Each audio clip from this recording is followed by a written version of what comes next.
सात ऐसे technical terms के बारे में। 1500 सीसी वो बीएचपी से कम होती है। ऑफ रोडिंग और माउंटेन एरिया बॉडी में रेस्पिरेशन होता है कि ऑन पेपर शायद थोड़े कम पावरफुल दिखे, ये चट्टे बट्टे समझ लो, कुछ बहुत ज़्यादा डिफरेंस होता नहीं है। गुड मॉर्निंग टू एवरीवन, कैसे हो भाई सब।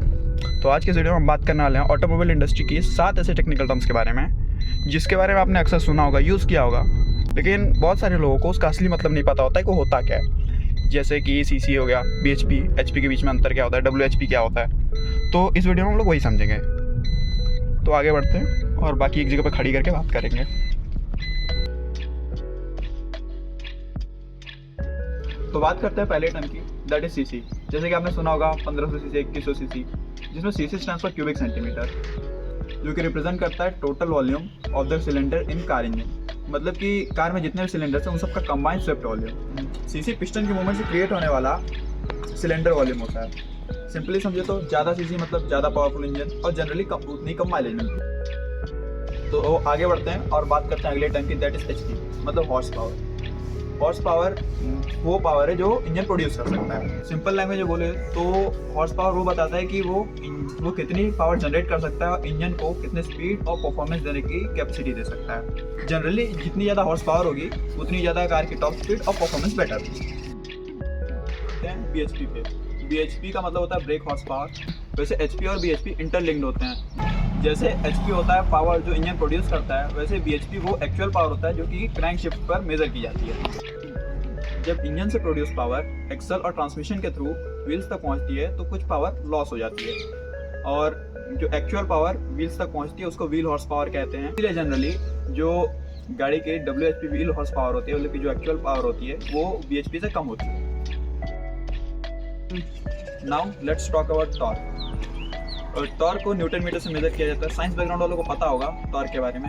वैसे ही सेम कार्स में भी होता है। इंजन की पावर से व्हील को घुमाने की जो कैपेसिटी होती है उसी को टॉर्क बोलते हैं। पॉसिबली समझे तो गाड़ी में जितनी ज़्यादा टॉर्क होगी गाड़ी की पुलिंग पावर उतनी ज़्यादा होगी और गाड़ी का क्लच झटके से छोड़ने से गाड़ी बंद नहीं होती है। इसका बेनिफिट ज़्यादातर ऑफ रोडिंग और माउंटेन एरिया से मिलता है। तो अब आगे बढ़ते हैं और बात करते हैं इंजन एस्पिरेशन। तो जिस तरह ह्यूमन बॉडी में रेस्पिरेशन होता है कि आदमी ऑक्सीजन कैसे लेता है, सेम उसी तरह गाड़ियों के लिए एस्पिरेशन होता है। इसमें मेनली 2 टाइप्स के आते हैं, एक तो नेचुरली एस्पिरेटेड और दूसरा होता है force induction engine. Naturally aspirated engine वो होते हैं जो एटमॉस्फेयर से डायरेक्ट एयर लेते हैं, मतलब उसमें कोई एक्स्ट्रा डिवाइस अलग से नहीं लगा होता है जो एयर को पुश करता है। Naturally aspirated engine mainly Maruti के स्विफ्ट जैसी गाड़ियों में आता है। दूसरा जो फोर्स इंडक्शन इंजन होते हैं, जिनमें जो एयर को है फोर्सफुली भेजा जाता है इंजन के अंदर, एयर को फोर्सफुल इंजन के अंदर भेजा जाता है एक्सटर्नल डिवाइसेस का यूज़ करके, जैसे टर्बो चार्जर और सुपर चार्जर को मेनली यूज़ किया जाता है। जब इंजन में ज़्यादा एयर जाती है तो इंजन ज़्यादा पावर प्रोड्यूस कर पाता है। तो इसीलिए ये टर्बो चार्जर्स वाले जो इंजन होते हैं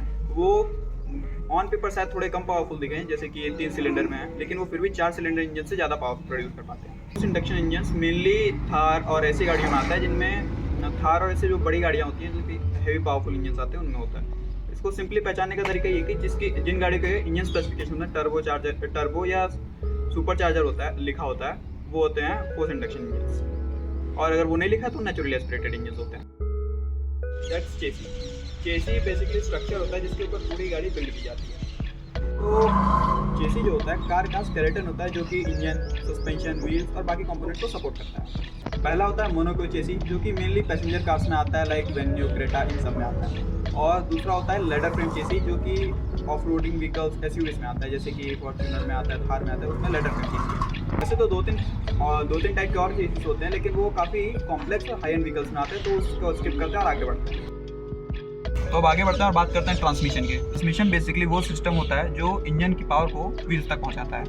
सिंपल लैंग्वेज में समझें तो ट्रांसमिशन ही डिसाइड करता है कि कैसे और कितनी एफिशिएंटली इंजन की पावर ट्रांसफर होगी व्हील्स तक। कार्स में मेनली 2 टाइप के ट्रांसमिशन आते हैं, एक मैनुअल, दूसरा ऑटोमेटिक। मैनुअल जो होता है उसमें ड्राइवर के पास फुल कंट्रोल होता है क्लच और गियर का, मतलब कि ड्राइवर खुद ही मैनुअली अपना क्लच और गियर शिफ्टर की मदद से गियर चेंज करता है। और दूसरा होता है ऑटोमेटिक।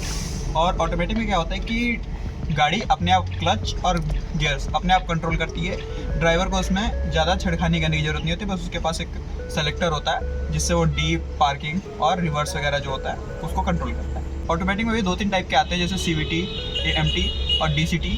वैसे तो इन सबको एक जैसे समझ लो क्योंकि बहुत ज़्यादा डिफरेंस है नहीं। इसमें क्या होता है कि ड्राइवर के पास क्लच पैडल नहीं होता लेकिन गियर शिफ्टर होता है उसके पास। जैसे इन सबको एक ही थाली के चट्टे बट्टे समझ लो, कुछ बहुत ज़्यादा डिफरेंस होता नहीं है इन तीनों में। इस तीनों में क्या होता है कि आदमी के पास ना जैसे गाड़ी में क्लच नहीं होता है, लेकिन ये गियर सेलेक्टर जो होता है मैनुअल होता है। बस यही है, बाकी तो सब ऑटोमेटिक वाले, बाकी जो जैसी रिक्वायरमेंट होती है उस हिसाब से लोग लेते हैं। And that's all for the day. और अगली वीडियो किस टॉपिक पे चाहिए कमेंट में बता देना। Till then thanks for watching.